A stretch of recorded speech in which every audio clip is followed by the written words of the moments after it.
Hello everyone. Hello my dear students. Welcome to SS education class. आज हम लोग क्या करेंगे?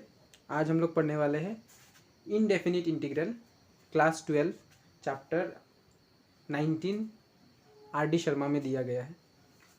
तो इनडेफिनिट इंटीग्रल क्या होता है? मैंने एक वीडियो बना के रखा है डेफिनिट इंटीग्रल में, पर मुझे ऐसा लगा कि डेफिनिट इंटीग्रल शुरू करने से पहले अगर हम लोग इनडेफिनिट इंटीग्रल्स को थोड़ा क्लियर कर लेंगे तो डेफिनिट इंटीग्रल्स में थोड़ा ज़्यादा ईजी होगा। तो इसीलिए वैसे तो इनडेफिनिट इंटीग्रल ज़्यादा इम्पोर्टेंट है, पर जैसे कि इनडेफिनिट इंटीग्रल डेफिनिट इंटीग्रल ज़्यादा इम्पोर्टेंट है, पर इनडेफिनिट इंटीग्रल छोड़ के तो हम लोग डेफिनिट इंटीग्रल कर भी नहीं पाएंगे। तो इसीलिए हम लोग क्या करेंगे, पहले इनडेफिनिट इंटीग्रल देख लेते हैं। सबसे पहले जो इनडेफिनिट इंटीग्रल में जो सबसे पहला जो टॉपिक दिया गया है वो है प्रिमिटिव और एंटी डेरिवेटिव। प्रिमिटिव और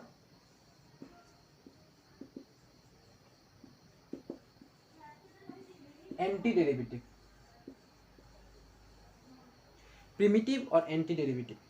तो प्रिमिटिव क्या है और एंटी डेरिवेटिव, या फिर एंटी डेरिवेटिव जो प्रिमिटिव का ही हम लोग और एक जो चीज़ बोलते हैं एंटी डेरिवेटिव क्या है वो देख लेते हैं। ठीक है, उसका जो डेफिनेशन है वो है a function phi x is called a primitive for an और एन एंटी डेरिवेटिव और एन इंटीग्रल, इसको इंटीग्रल भी बोल सकते हैं, of a function F x if phi dash x is equals to f x. A function phi x is called a primitive or antiderivative or integral of a function fx if phi dash x is equals to fx. A function phi x is called primitive or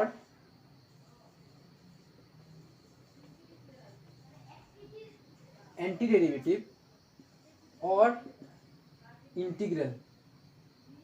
इसको integral anti derivative या फिर इसको integral कहा जाता है तब of a function F x, of a function F x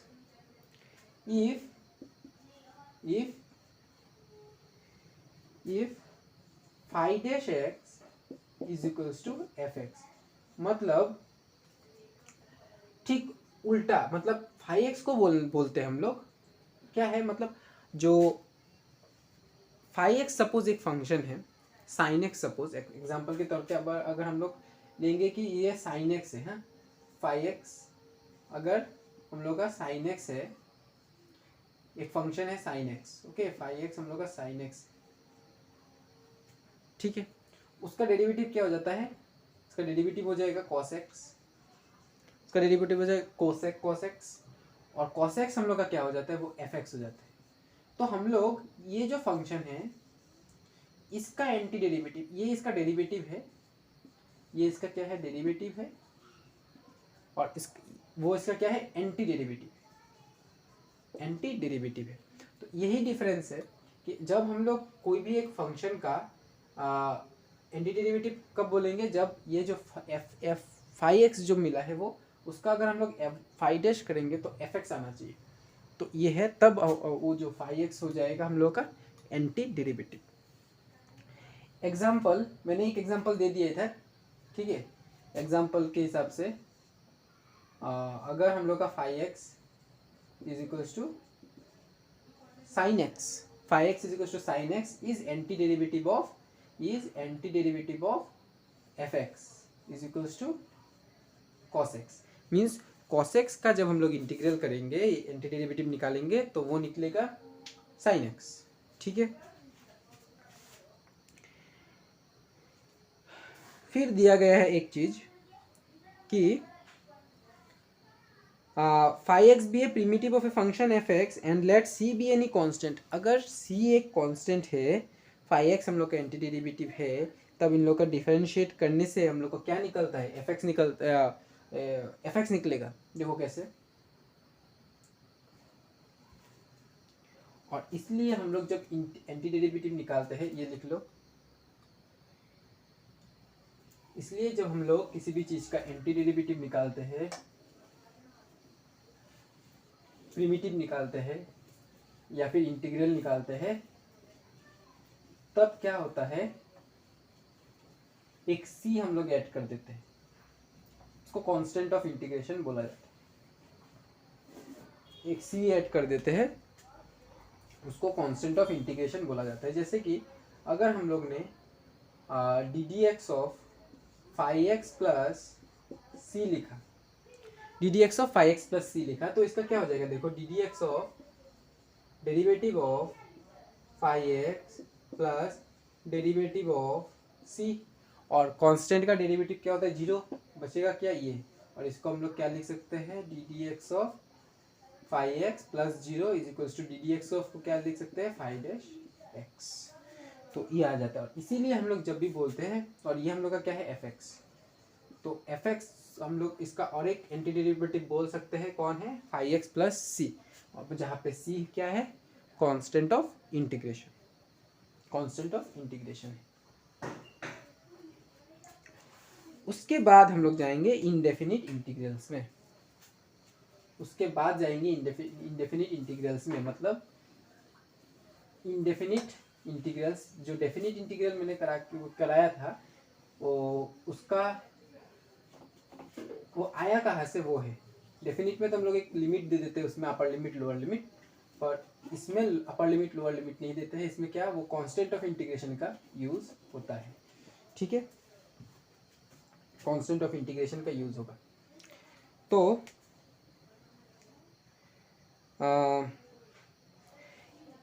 indefinite integral, जो ये चैप्टर का नाम है, let fx be a function then the family of all primitive और anti derivative is called the indefinite integral fx and is denoted by integration of fx dx।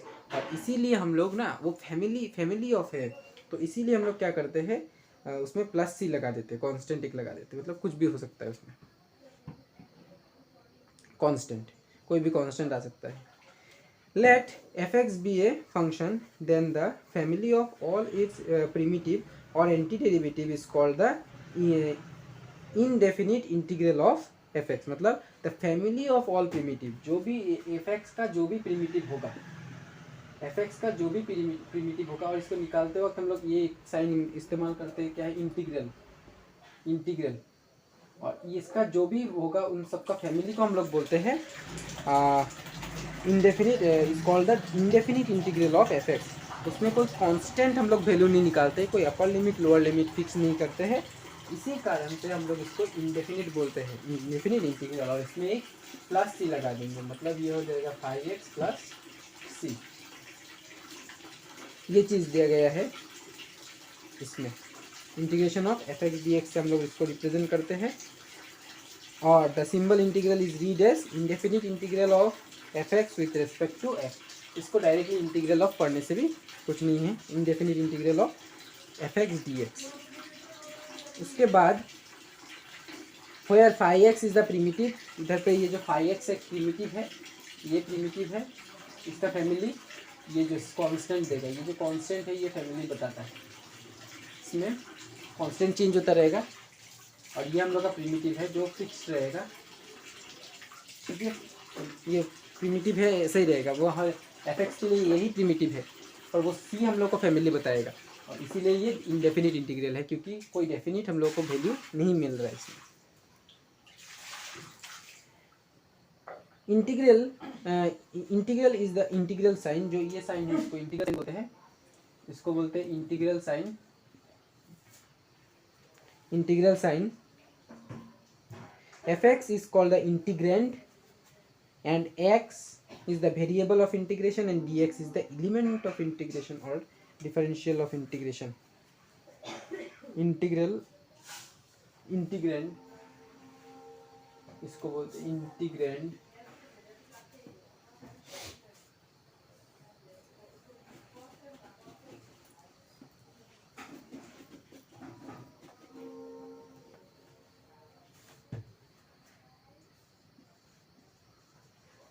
Integrand और ये होगा element of integration,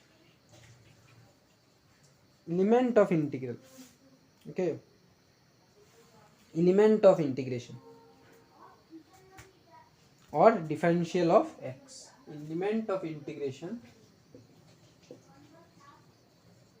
element of integration, इसको integral, इसको integrand और इसको element of integration या फिर differential of X, differential of X भी बोला जाता है। डेफिनेशन इसमें दिया गया है, the process of finding an indefinite integral of a given function is called the integration of the function. और इस प्रोसेस को जब हम लोग कोई भी फंक्शन का जो निकालते हैं, ठीक है, the finding an indefinite integral is given of a given function, जो फंक्शन दिया गया है, ये जो फंक्शन एफ एक्स है, इसका अगर हम लोग इंडेफिनिट इंटीग्रल निकालेंगे, इस called integration of a function. और इसी प्रोसेस को हम लोग बोलते हैं integration of that function F x. और एफ एक्स क्या है, वो कुछ भी हो सकता है एक function. It follows from the above discussion that, मतलब इतना टाइम जो डिस्कस किया है उससे क्या फॉलो कर रहा है, देखो, that integrating a function F x means finding a function phi x. अब इसका मीनिंग क्या है, हम लोग को वो वाला जो फंक्शन है, ये जो है, ये निकालना है हम लोग को, और इसका एक फैमिली निकालना है, इंडेफिनिट इंटीग्रल में इसका एक फैमिली निकाल देना है सच दैट, और ये ऐसा होगा ताकि डी डी एक्स हो, d D x of phi x is equal to क्या होना चाहिए, एफ एक्स होना चाहिए। तो ये चीज़ है।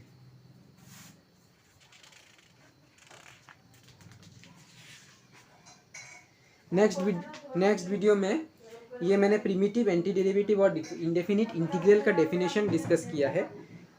बहुत इंपॉर्टेंट है ये वीडियो, लाइक शेयर सब्सक्राइब करना मत भूलना। और क्या है, देखो, जो फार्मूलाज है, फार्मूलाज में नेक्स्ट वीडियो में अपलोड कर दूँगा। थैंक यू ऑल, जय हिंद।